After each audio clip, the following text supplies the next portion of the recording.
I fell in love last October. His name, Yoshinobu. You thought I was going to give up something. Yoshinobu Yamamoto, 17 2/3 World Series innings, 2 earned runs. He won games 2, 6, and 7. It is your peak performance presented by Vanda Pharmaceuticals. He was on early. I did not think he was coming out for the 7th. What did you see, Pedro? I didn't think he was going to come out, but I guess he earned the ranks to actually ask for 1 extra inning. But man, was he impressive. It looked to me like the guys were starting to make adjustment to what he was doing, but it was a little bit too late by then because Yamamoto just had him off balance all night, locating well, moving the ball all over the place, good velo, and good composure on the mound, and great tempo between pitches. It was just fun to watch. That was a masterpiece from Mr. Yamamoto, and he took off right where he left. He did. In the World Series. When he went up to Dave Roberts in the middle of the game, the day after he pitched and said, give me the ball, get out of the way. And when your pitcher, when your leader does that, you're ready to sacrifice for him. You're ready to go through a wall, and that shows the importance that he understood that I know I have a long career. I have to protect my arm. But right now is this moment. This is the moment that you brought me over here for. You brought me here to win a championship. If you need me, oh, you're firing me up, ready. Jimmy. I am ready. And he seems to love pitching in Toronto. He doesn't give up runs when he's pitching against this team. And Pedro, you talked about it, keeping guys off balance, hitting his location, pitching off his location, because you have to keep him honest. And when they started making the adjustment, that's when he started throttling. Like, you know what? They're starting to get on this location, on this pitch. Let me throttle off and get them back off balance. And we saw that all night. But when you have a guy that comes over, he's the man. You know, we have Shohei, and then you have Yamamoto on the bump. And he says, I don't care about next year. I care about now. Oh, man, you'll run through a wall. And the Dodgers have a crazy luxury that I think is looming over this. You have a calf strain. You don't feel right. Take a second. We'll see you in October. No other team has that. No, they just continue to keep going. They add when they need to. And I think that's something that's really big. Their organization has said, we want to be the team that all the players want to come to. And they do. You want to be in L.A. The weather's amazing. It's one of the best ballparks to play in. They draw a ton of fans. Their fans are all over the world. Marketing's crazy. They do everything that you're asking them to do, plus they provide all of the things to make you be the best player as possible. We talked about Ohtani having everything, the batting cages, the nutrition, the weight room, the nap room. It's you'll be surprised. Yes, there's a nap room right next to the dugout. Yeah, is that dark just for the Dodgers, or is that for other teams as well? Some other teams have it. The Dodgers, the one in Dodger Stadium or Uniqlo Stadium is for the Dodgers. Does Shohei have like a... He may have a bed in there, too. Who knows? Maybe he probably has a float tank. Let me add something that I just picked up while listening to you talk about how the Dodgers are just structuring everything to win. I think the Dodgers have done something great, which is like get everybody ready when they are, but they know where they're going to be in the postseason. And that's what they're doing. They're not rushing anybody to actually get there because they know that the B team that they might throw out there is good enough to beat literally anybody in the league.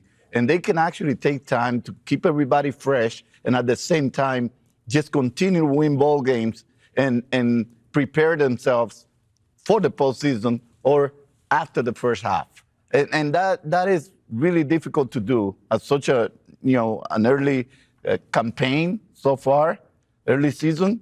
But I think the Dodgers have learned how to do that, pace themselves to the postseason, and then go all out with all those big stars that they have. Superstar and superhumans that they have. And the right superstars. We heard on the broadcast, Ron Darling said it. They were talking to Tyler Glass now. They said, we're bringing in superstars, but the right superstars. What does that mean? Personality? This is where you hear the word chemistry, right? There has to be the right players that gel together. I need to know what makes Jimmy tick. I need to know what makes Pedro tick. They need to know the same for me. We could all be great players, but if we don't get along and you see it, it shows up in the record. It shows up in the performance. It's those teams out there. Think about this. You have Shohei Ohtani coming from Japan, a culture that's very kind of even keel. And you got him doing all this on the base path. He has bought in. It's right. He wants to do that. He wants to be a part of the team. We've seen it where teammates come, I'm not doing that. And all of a sudden you start to see that fraction in it. The fact that the biggest man in this game is doing that says a lot not only about him, but what he thinks of everyone on that team and what everybody is all bought into. He can dance, too. Oh, he's been doing Shohei it. can do it all. I need your AL, NL, MVP, Cy Young, World Series matchup, Curtis Graham. It's still March. Yes. All right. I'm greedy. What do you got? AL, we got to go with Aaron Judge. I think he three-peats on that side. You know, every time you hear everyone talk about, oh, you know, the big dumper should have won it last year if it wasn't for Aaron Judge. Oh, Bobby Witt Jr. should have won it 2 years ago if it wasn't for Aaron Judge. So I got him going ahead and just continuing to dominate on those sides of things. Tariq Skubal winning the Cy Young, gets the largest arbitration deal. Also brings over a 3-time Cy Young Award winner in Justin Verlander. It's going to show him how to go ahead and get it done. And with that being said, I think the AL champs will be the Detroit Tigers. On the NL side, I got Juan Soto. I think he's going to be able to possibly get him that legit 40-40 after the slow start he had last year. He bounces back to a great start this year to compete for that NL MVP. Christopher Sanchez, cool and calm and collective with the Cy Young. But I do think the NL champ will be the three-peat. It's all about repeating. First time in the National League ever, yes? I don't think anybody can take it from them. They added pitching where they need it. They added hitting where they need it. And they're back-to-back champs. Until you take it from them, you got to go ahead and beat them. So they're the NL champs beat the man. and the World They Series were champs. a second away from the Blue Jays winning last year. What say you? Give me your predictions. Deep breath. We need a sigh. I have to say take a sigh on that three-peat over there. But I'm not mad at it. I am not mad at it. Yes, you are. You know, there are a couple of baseball mistakes and all those things, but they won. I'm glad they won because I think baseball needs that evil empire, and it's the Dodgers now. But here are my picks. I agree with you in that AL MVP race. I'm going with the Judge.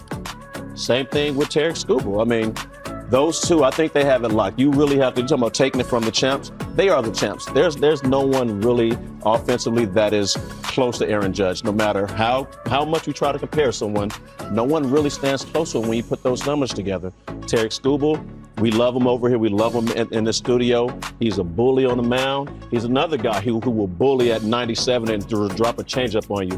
And I think it's always an advantage when you have a lefty that can do that. He's a big kid. He loves the big moment and lives up to it. I'm going with the Yankees, a team that we had tonight. Hey, look, I know I'm not supposed to like the Yankees as much, but I like these guys. I really like the way they've come out. They're finding ways to win ball games without the middle of their lineup really doing much. They're very much hurt right now, but they're finding ways to win ball games. Those are my AL champs. The NL? DNL. I mean, I know you like your Juan Soto pick. 40-40 is great, but Shohei, you know, he's going to go 30, 35, and he's going to pitch again with the 3-something ERA or somewhere close to there. Sanchi for the NL Cy Young. I love Sanchi. Love him. Zach Wheeler's always my guy, but he's injured right now. And the way Sanchi performed last year's runner-up to Skeens. Then, of course, the boys in the red and white pinstripes. That's the thing. The Phillies, and then Phillies-Yankees World Series. Phillies coming out top. We 6-1. We going down Broad Street, baby. 7. We going down Broad Street. Well, let's see. You never know. You have been pretty close, eh? I've been close. Pretty close. I've been close. But you have to give to Caesar what belongs to Caesar. You said that you don't want to go. Well, you said it. You don't want to go against the guy that's probably a three-peat in Aaron Judge. I'm gonna deviate from that. What? I'm gonna deviate I'm not from surprised that. because you're a little different, Pedro. I'm a little different, but look at you. You were a little different. You were a little different. So I'm gonna go with Vladdy Guerrero as my MVP in the AL. Believe me, and I have many reasons to believe that. We saw Vladdy Guerrero play in the World Series against the Dodgers. They almost beat the Dodgers. Remember that. They almost beat the Dodgers, and the main reason was probably Vladdy Guerrero. I got to go with Garrett Crochet because I don't expect Detroit to be as good as he was last year without, any help. And Detroit does not look like it's going to be that team that they were last year. So I'm expecting Crochet to go in the American League. And I have the Toronto Blue Jays back again in the World Series. Of course, they have to make some moves. But they're going to do it, and they're going to be there. They're going to be Juan Soto in the Bichette National was a big League. loss. You can't go wrong. The Mets are going to be better this year than any of these years. I like your picks, Pedro. And that's why I like Juan Soto. But I cannot go against Paul Skeens unless Sanchez comes up again and beats him to the race. That's my prediction. I have a surprise. And I have the Dodgers. I have the Dodgers in a three-peat. because it's impossible to see that God is touching the Dodgers, not with just a finger, with a whole hand. Stadium, city, they have all the players they need. And they have all the money in the world to continue to buy whatever they need. So I agree with Dave Roberts.